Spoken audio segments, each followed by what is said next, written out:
Hello and welcome to Rachel Made That. Today we're going to be making drop biscuits. So all the yumminess of biscuits without all the work of rolling it out and cutting it out. There's one technique for making biscuits, and actually also for pastry and for pie crusts, which is called cutting in. Basically, you're turning the fat into little teeny pieces, and then those little pieces are wrapped in the flour, which then helps the biscuits become yummier and flakier. Let's flip the camera around to see what we've got, because it's just a few ingredients. This is 90% about technique. You can do this. All right, so here we have the biscuit ingredients. We have 2 cups of flour, half a teaspoon of salt, baking powder, and baking soda, 1 cup of milk or buttermilk, and 1/3 of a cup of shortening. I'm gonna cut the shortening up and add the flour and the baking powder and baking soda and salt into the bowl, and then we'll get together for what the technique looks like. All right, so we have a total of 6 ingredients, and we're going to put the first 4 in all at once. So we've got the flour and the 2nd cup of flour. By the way, while this is going on, the oven is preheated to 350, and I've got parchment paper on a baking sheet.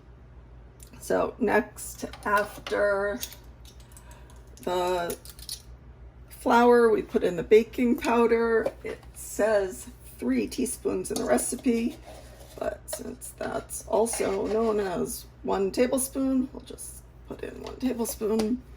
And then we need half a teaspoon of salt.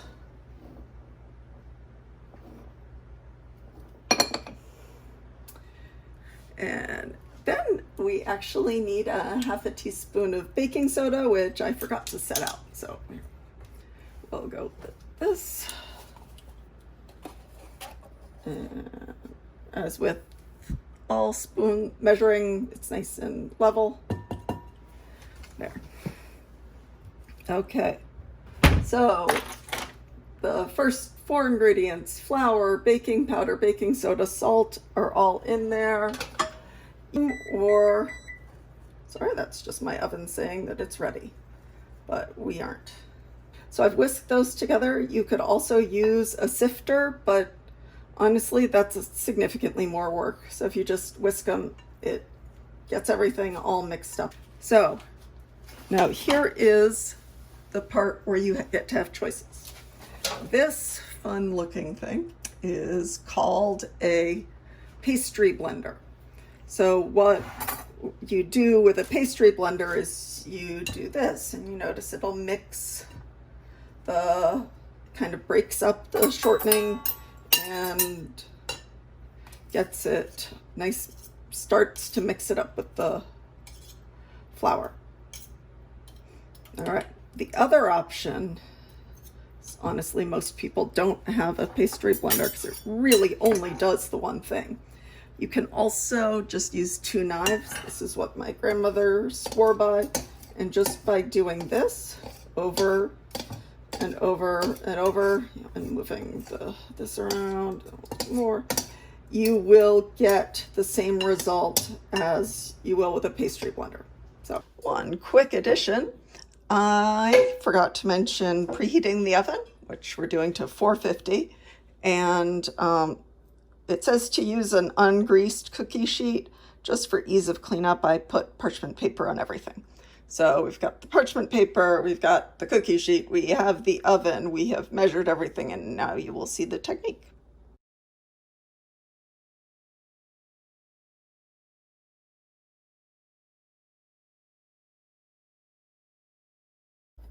Okay, welcome back. We have integrated all of the fat in with the flour.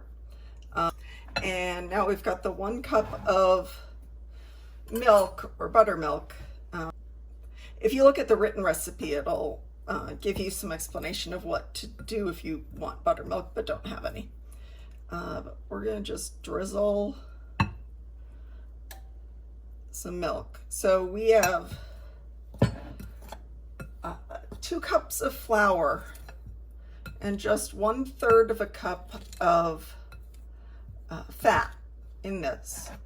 And we're only adding 1 cup of liquid. So we need to make sure that the liquid gets spread out.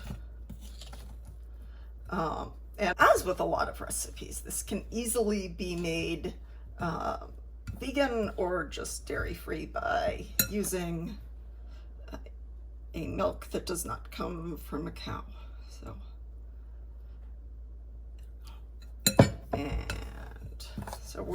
So the idea for why I'm stirring it carefully and incredibly slowly is because there's only so much liquid that we're adding, and we don't want to add too much liquid because then it'll get yucky.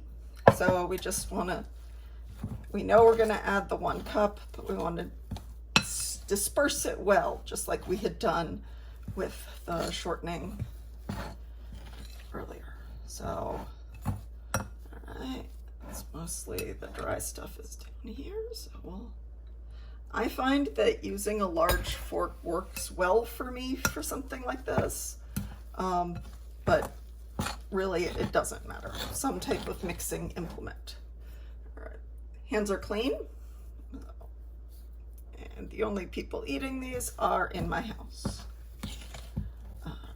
So we've got, if you don't mix this in, if you don't mix the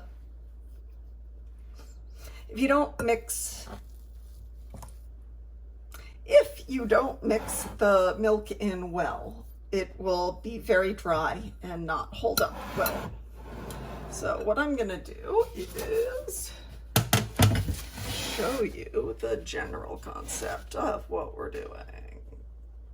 So you see the dough, you see the plate. Now with cookies, I usually use a measuring spoon, but these are not as fussy. So we just take a spoonful and smoosh it onto the baking sheet. These are currently different sized. I will even out, like this one's very small, so we're gonna add a little more to it. But biscuits grow a little bit, so actually I shouldn't have quite that close. But they are not cookies. They're not gonna grow and take over the entire cookie sheet.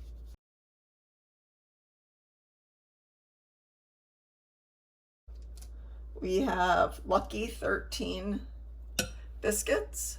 We have, the oven is preheated to 450. So I'm gonna put this into the oven, and then in 10 minutes I'll check on them. This recipe says 10 to 12 minutes. All right, let's see. Today, the biscuits only needed 10 minutes. If you look, you can see that there's brown on the tips and there's some nice golden brown color on the bottom. They look great. I'm gonna let them cool a little bit and then we will have to eat some. We have taste tested the biscuits and we have decided that they are the best biscuits that we have made recently. So totally worth it to learn how to do cutting in the shortening, and enjoy.